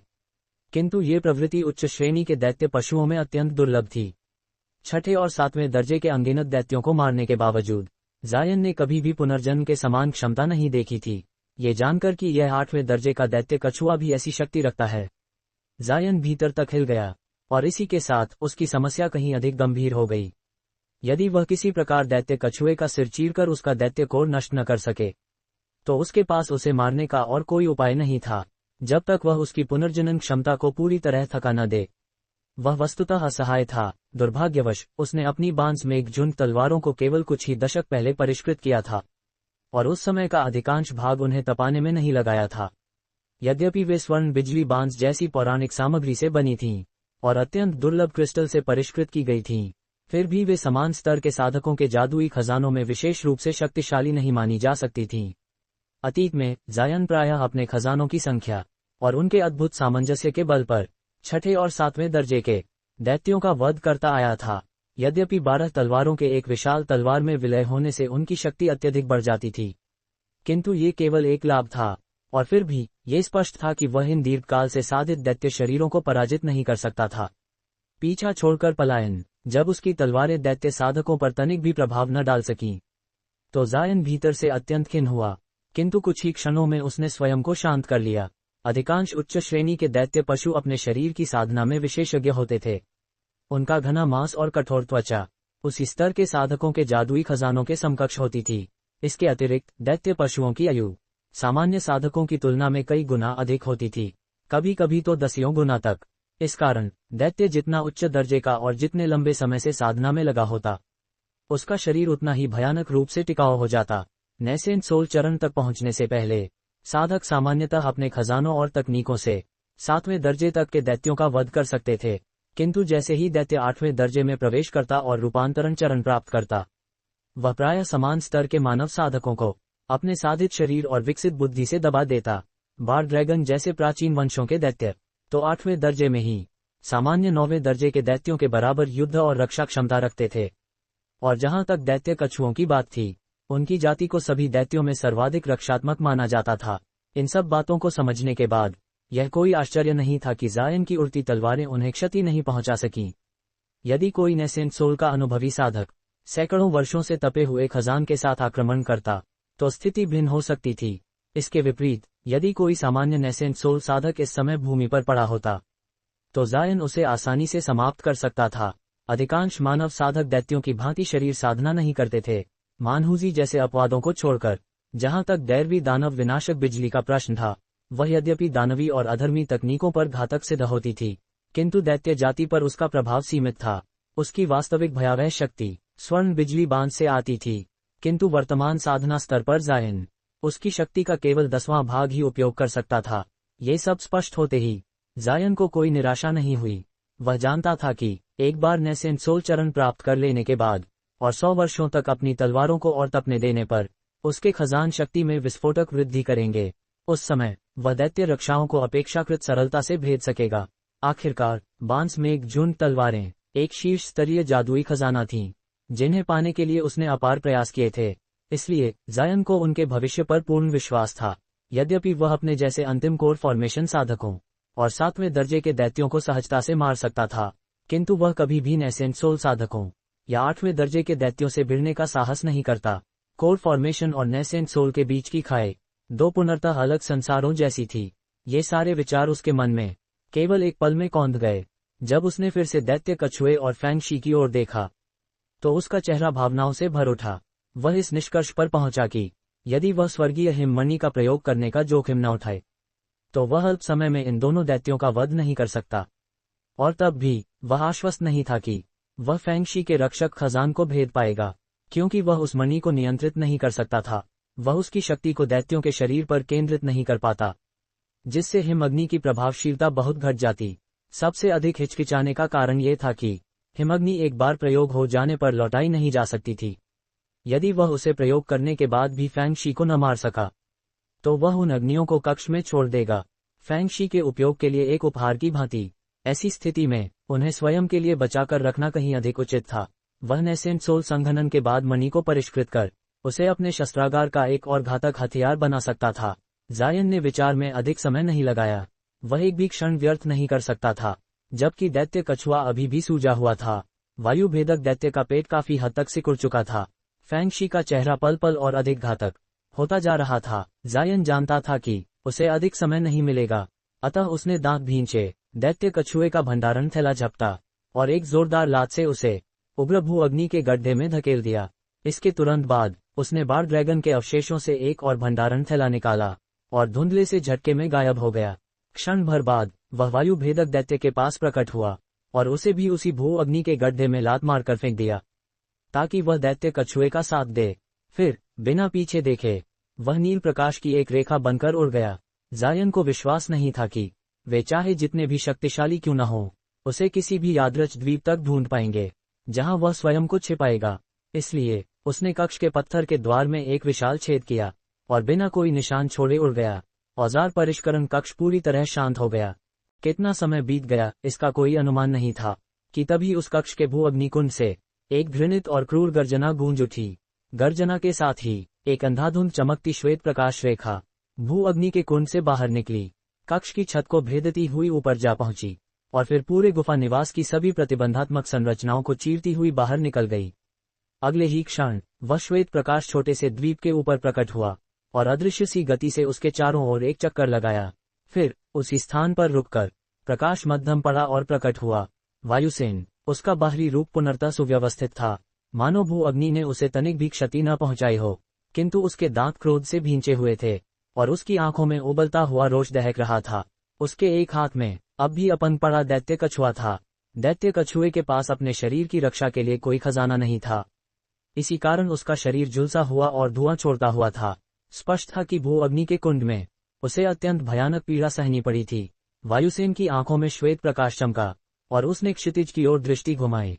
कुछ क्षण विचार करने के बाद उसके चेहरे पर क्रूरता से भरी मुस्कान उभर आई।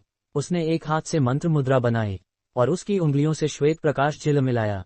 क्षण भर बाद उसका भाव और भी शत्रुतापूर्ण हो गया। दिशा की मौन पुष्टि करने के बाद वह आकाश को चीरता हुआ श्वेत प्रकाश की रेखा बनकर उड़ गया। उसी समय जायन आकाश में उन्मत्त गति से उड़ते हुए ठंडे पसीने में नहाया हुआ था। उसके शरीर के भीतर स्थित वायु आत्मा ऊर्जा फिर से हलचल करने लगी थी और दैवी दानव विनाशक बिजली द्वारा बनाई गई जकड़न अस्थिर होने लगी थी। सौभाग्यवश जायन ने तुरंत प्रतिक्रिया दी। उसने शीघ्रता से अपने रक्तलाल चोगे से आध्यात्मिक शक्ति काट दी और उसे प्रयोग कर परिवर्तनों को बलपूर्वक दबा दिया। कोर फॉर्मेशन के उत्तर चरण में प्रवेश करने के बाद जायन अब चोगे से आध्यात्मिक शक्ति की जबरन खिंचाव को रोक सकता था, भले ही वह अब भी उसे पूरी तरह नियंत्रित न कर पा रहा हो। इससे उस प्राचीन खजाने की उपयोगिता काफी बढ़ गई थी। जायन ने कड़वाहट से चेहरा सिकोड़ा। वायु भेदक दैत्य उसका पीछा कर रहा था। सहज प्रतिक्रिया में जायन ने दिशा बदल दी और अपने चोगे में भारी मात्रा में आध्यात्मिक शक्ति उंडेलते हुए बिजली सी गति से आगे बढ़ गया। उसने वायुसेन को पूरी तरह क्रुद्ध कर दिया था। यदि वह पकड़ा गया तो उसका शरीर टुकड़ों में काट दिया जाता और उसकी आत्मा को परिष्कृत कर लिया जाता, इसमें कोई संदेह नहीं था। जायन की झुंझलाहट का कारण ये था कि इतनी दूरी पर होने के बावजूद वायुसेन अब भी उसके शरीर के भीतर की वायु आत्मा ऊर्जा को प्रभावित कर पा रहा था। यह एक पुनर्तः अप्रत्याशित तत्व था।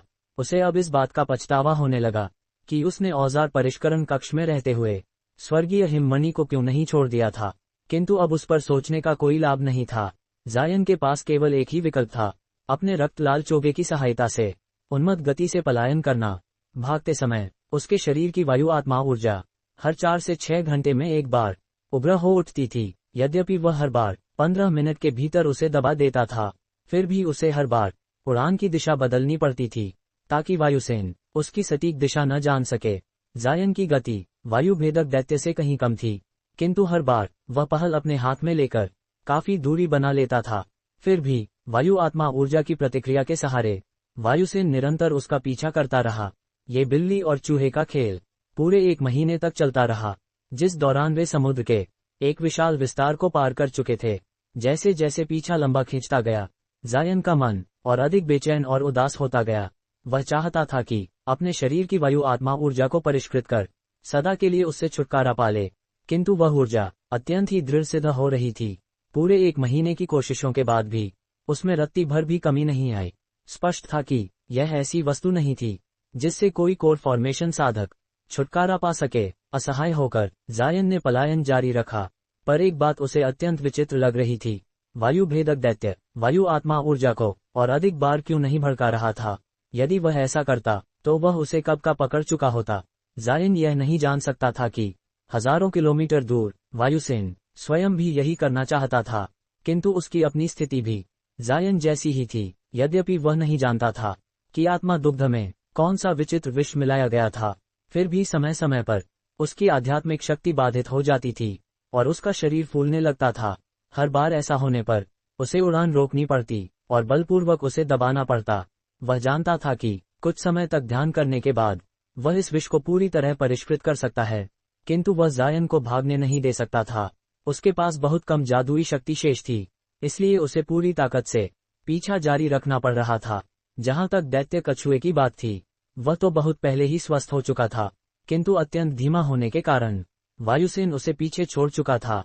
उसे ये देखकर भी अत्यंत खींच हुई कि जायन इतनी तीव्र गति से यात्रा कर पा रहा था। उसे आभास हुआ कि जायन के पास अवश्य ही कोई ऐसा जादुई खजाना है जो उसे यह गति प्रदान कर रहा है।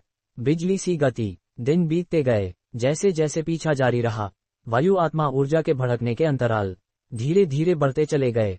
शुरुआत में ये हर 6 घंटे में एक बार उग्र होती थी, फिर वह 12 घंटे में एक बार होने लगी और अंततः दिन में केवल एक बार।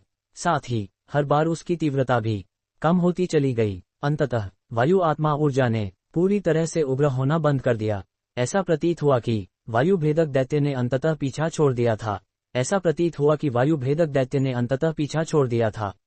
जायन स्वाभाविक रूप से बहुत प्रसन्न हुआ। चाहे वायु आत्मा ऊर्जा इतनी दूरी की वजह से निष्क्रिय रही हो या वायुसेन किसी कठिनाई में फंस गया हो, जायन को आखिरकार असली स्वतंत्रता का अवसर मिल गया था और वह निश्चिंत होकर उड़ सकता था। जायन ने बिना किसी झिझक के एक और बूंद आध्यात्मिक द्रव लिया और अपने मार्ग का निर्धारण किया। फिर हवा में उड़ान भरते हुए बिना किसी चिंता के आगे बढ़ा। कई 10,000 किलोमीटर दूर एक छोटे वीरान द्वीप पर वायु भेदक दैत्य एक खाली गुफा में बैठा था। चेहरा राख जैसा फीका पड़ा हुआ। लंबी और थकावट भरी अनवरत पीछा के दौरान उसने अपनी सारी जादुई शक्ति समाप्त कर दी थी और अब वह अपने शरीर में स्थित विचित्र विष को रोक भी नहीं पा रहा था। चूंकि उसके पास जायन जैसी कई वर्षों की आध्यात्मिक द्रव की सुविधा नहीं थी, वायुसेन के लिए केवल एक ही विकल्प बचा। वह द्वीप पर रुकता और समय लेकर अपने शरीर से विष को पूरी तरह निकालता। तभी वह जायन का पीछा फिर से कर सकता था। इतना समय और प्रयास उसने थंडरस्टॉर्म विंग्स को परिष्कृत करने में लगा दिया था, इसलिए वह उन्हें वापस पाने के लिए पूरा मन और आत्मा समर्पित था। दैत्य साधक ने अपने हृदय में हड्डी जला देने वाले घृणा के साथ यह संकल्प लिया और फिर आत्मनियंत्रण की ध्यान मुद्रा में अपनी आंखें बंद कर लीं। 1 महीने बाद जायन खुद को एक अपरिचित वीरान द्वीप पर पाया। यहाँ न कोई साधक था, न कोई उच्च श्रेणी का दैत्य। उसने द्वीप पर उतरते ही जल्दी से एक साधारण पत्थर की गुफा खोदी। कई छुपाव मंत्रकूट लगाने के बाद वह गुफा में घुसा और थंडरस्टॉर्म विंग्स को बाहर निकाला। जायन ने अपने हाथ में रखी छोटी हथेली जितनी पंखों की जोड़ी पर अच्छी तरह आनंद का आभास किया।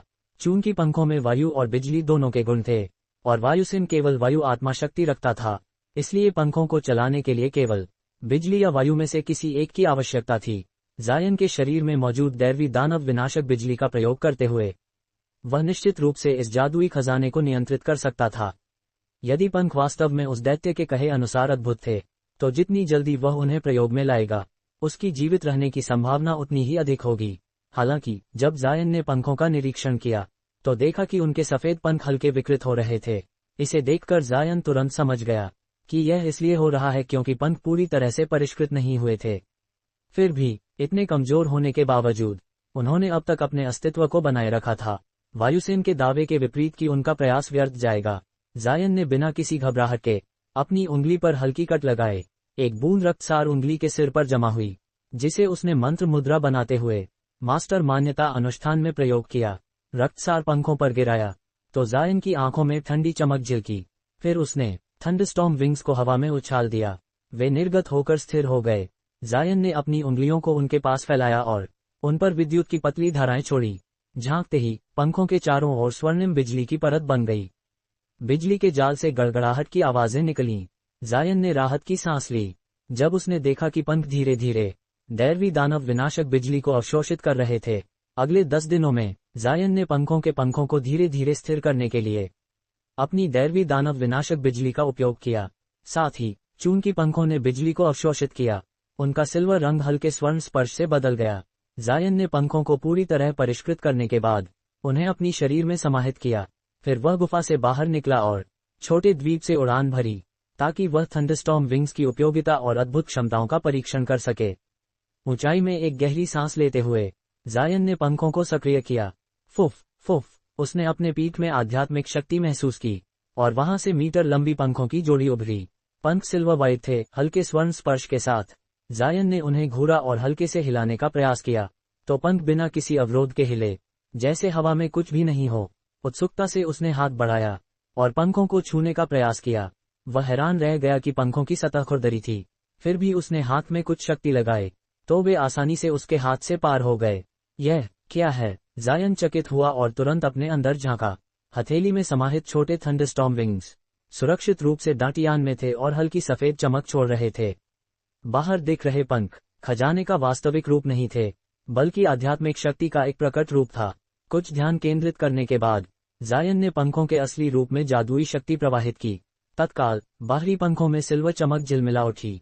एक बार पंख फड़फड़ाए तो जायन हवा में आसानी से गति करने लगा। कई चक्कर लगाने के बाद उसने रुककर अपने चिन्ह को पकड़ते हुए खुद से कहा, गति विशेषतः प्रभावशाली नहीं है। वास्तव में ये सामान्य गति से ज्यादा अलग नहीं थी। स्पष्ट था कि पंखों की असली क्षमता देखने के लिए उन्हें वायु या बिजली की आध्यात्मिक शक्ति से पोषित करना आवश्यक था। जायन ने तुरंत अपनी दैवी दानव विनाशक बिजली पंखों में प्रवाहित की।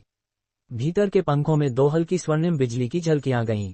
तत्काल पीछे से पंखों ने बिजली छोड़नी शुरू कर दी। जायन ने तुरंत पीछे देखा तो पंखों से सिल्वर बिजली झिलमिलाते हुए फूट रही थी। अनजाने में उसने पंख फैलाए। वे अब एक अजीब ऊर्जावान आभा छोड़ रहे थे। एक मानसिक आदेश पर सिरिजली गड़गड़ाहट के साथ जायन 30 मीटर दूर सिल्वर प्रकाश की झपकी में पुनः प्रकट हुआ। बिजली गति। जायन ने क्षण भर स्थिर होकर देखा और फिर अत्यधिक आनंद से भर गया। फिर एक और पंख फड़फड़ाते ही वह 100 मीटर दूर पुनः प्रकट हुआ और अगले ही क्षण सिल्वर बिजली की आभा में 300 मीटर दूर पहुंच गया। उसकी अचानक और असाधारण गति साधारण शब्दों में व्यक्त नहीं की जा सकती थी।